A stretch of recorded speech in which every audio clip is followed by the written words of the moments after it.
Hi, welcome to another video by Jim the Car Guy. Today we're working on the 2010 Honda Accord. Customer complaint on this one is that when they drive the vehicle and they apply the brakes at highway speed, they feel the steering wheel rattling as they're applying the brakes. I took the wheels off and take a look at it, and I pretty much know exactly what the problem is. Just by looking at it, I'm going to show you now. You're going to see exactly what the problem is. Don't forget to subscribe to my channel. If you like what I'm doing, give me the big thumbs up. Let me bring you up here and I'll show you what it looks like. All right, this is the problem right here. You can see the discolored portion of the rotor here. See how this is actually a different color than this right here. So we know that at least half of this rotor is wobbling, which is causing this thing to pulsate like crazy. What's happening is the caliper itself is sliding back and forth as they're applying the brakes because the rotor is actually wobbling as it's applying it. Very slightly, but it is a wobble. And we're going to check these slide pins to make sure that there's not an issue with the slide pins, because if you have slide pins that are sticking, it's going to cause the brakes to stay applied, which is going to cause the rotor to go out of round. So let's grab some tools and let's get started.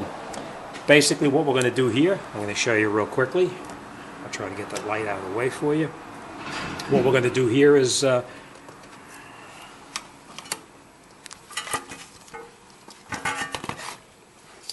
we're going to do here is we're going to first push this piston back in here, which we're going to do with a screwdriver. We're going to remove this bolt here and this bolt right here, and we're going to take the caliper off. And we're going to remove this bolt back here. It's probably a 17 millimeter, and then there's one further down on the bottom right underneath here too. We're going to take this one here out at the same time. Then we're going to come over here and we're going to remove the rotor from the car. We're going to take these screws out here and take the rotor off. So let's grab some tools and let's get started. Okay, the first thing we're going to do before we do anything is we're going to put a screwdriver in the back over here, and we're going to pry the caliper in to make sure that the slide pins are functioning just the way they're supposed to. So we're just going to keep slight pressure on it and pull the caliper back.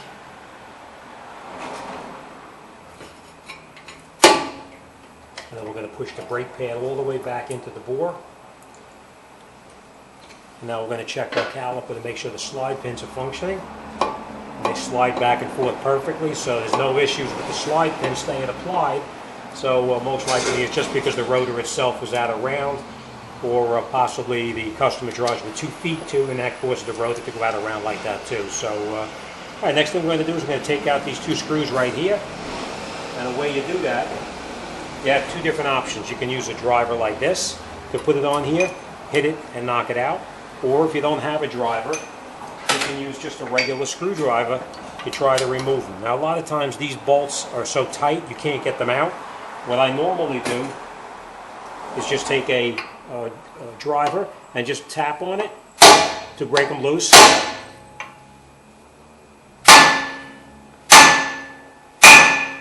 And then usually you can get them right out with a regular screwdriver without any problems. That's pretty tight. This will come right out. So we're going to hit that a couple of more times to get that out of there.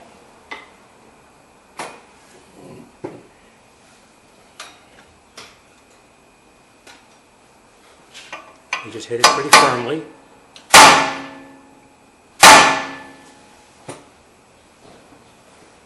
Try it again. And they come right out. Just take your time. Don't strip them out, because once you strip them, you're not going to get them out. You're going to have to drill them out. All right. But if you have a driver like this, of course, then you can put it in here. You hit it, and the impact from this alone will twist them out and take it out of the car, off the car. All right. Next thing we're going to do is we're going to remove these 2 bolts in the back that hold the caliper to the mounting bracket. They're probably either 12 or 13 millimeter. Just going to take them out. Same thing here.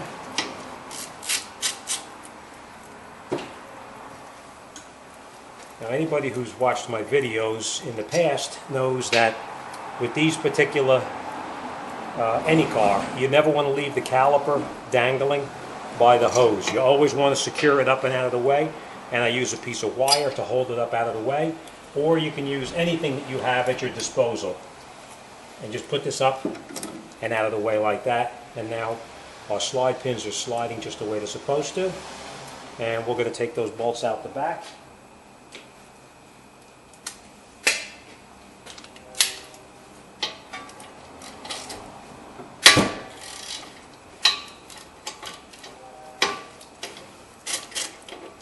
And then we'll take the mounting bracket off the car. Don't lose the bolts because you're going to need them to put it back together.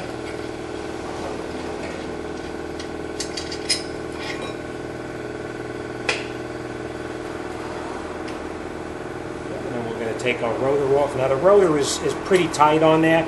In this case it doesn't really matter because the rotor is no good. We're going to be replacing it anyway. We're not going to machine it, so we're just going to tap it from the back to knock it off. If you had to use this rotor over again, you can just screw a bolt in right through this hole right here and you'll be able to remove the rotor without damaging it. But we're going to be changing it, so it doesn't really matter. So we're just going to persuade it with my favorite tool.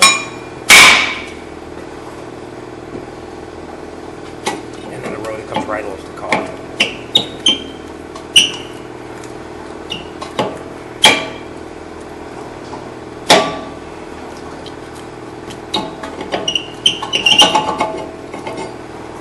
Alright, next thing you want to make sure is you want to make sure the face of the rotor here is nice and clean, and this is actually nice and clean. There is no rust on here at all, so this is good. We're going to get the new rotor, the new pads, and we're going to put this job back together and get it out the door.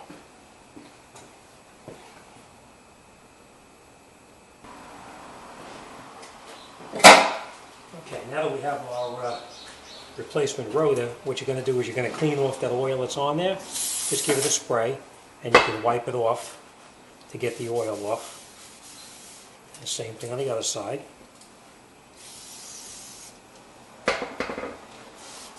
Just to get the oil off so it doesn't smoke and smell. Alright, then you're going to line up your rotor with the holes on here so you can reattach it with the screws.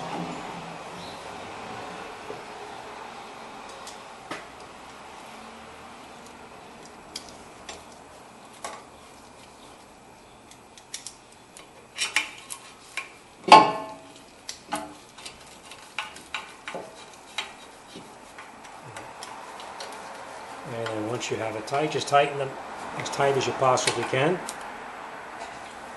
And the next thing we're going to do is we're going to, whenever you do a brake job, you always want to change the hardware kit that's on here too. You just pull it and it comes right off. Same thing here, you just pull it, take it off. And make sure you don't have a lot of rust inside here, which in this case it's in very good condition. And then when you put your replacement on, it just pushes right on the top like this. And you push it down, and you lock it in place like that. And you do the exact same thing on this side here.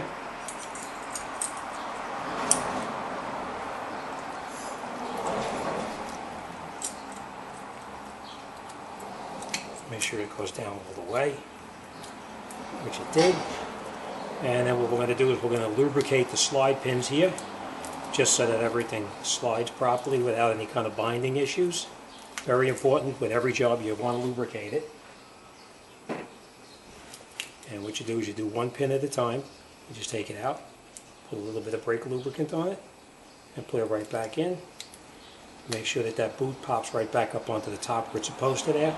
And then we'll do the exact same thing on this side right here. Put it back in.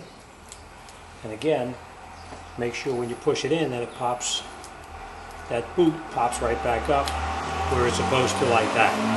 Now, everywhere that the brake pad is going to touch, you want to put some brake lube on there so that it slides nice and easily. Then we're going to reattach the mounting bracket onto the car where it previously came off. Catch both of the bolts by hand before you tighten anything up.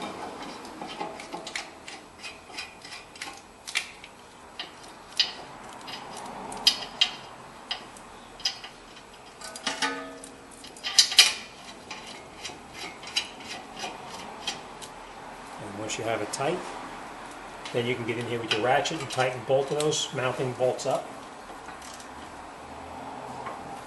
Same thing on the bottom. Those are 17 millimeters, nice and tight. Next thing we're going to do is we're going to reinstall the brake pads, the new brake pads. Now you want to make sure that when you put the brake pad on, you see how this has this indicator right on here? You want to make sure that you have the indicator on there at the same time in the same location. And we know this pad was the inner pad because you can see right there where the piston from the caliper was touching. So we're just going to put this back into the spot where it came, where it belongs, and it pushes in all the way.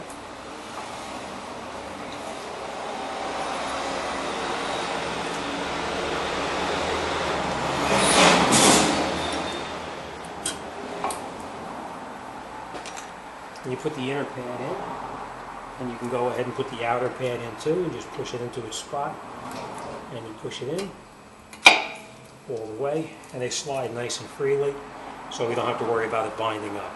All right, next thing we're going to do is we're going to take that caliper that we previously relocated to the side, and we're going to remount it back on where it came off, and you can just push your slide pins in to accommodate the caliper.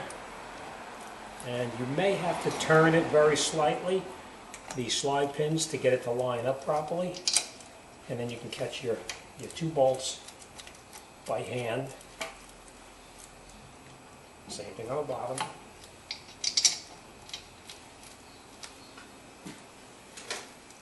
And once you have them in, tighten both of them up.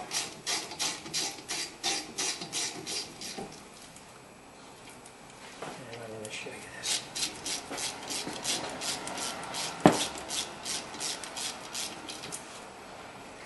Alright, nice and tight. And that's it, you're pretty much set. Let me just show you what you have to be careful of. What you've got to make sure is when you put this back together, that these pieces right here, these slide pins, make sure that they're not binding up against the caliper on that spot right there. They got to be flush against it but not binding. So you make sure it's in there, and then you make sure it's in there correctly, which it is, and that's it. Alright, so to recap what we did, put our rotor on, we cleaned the face of the rotor, got all that grease off there that was from the shipping. We put the screws back in and we tightened them up. We put our new hardware in and lubricated everywhere that the brake pad touches. We put our 17 millimeter bolts in the back and tightened up the mounting bracket to the knuckle. We put our caliper back on and tightened up the bolts for the slide pins. That's it, we're all set. Next thing we're going to do is we'll go to the other side and we're going to do the exact same thing on the other side. Alright, thanks for watching. You have any questions or you want to talk to me, drop me an email. Be more than happy to talk to you about anything. And like always, thanks for watching and see you on the next one.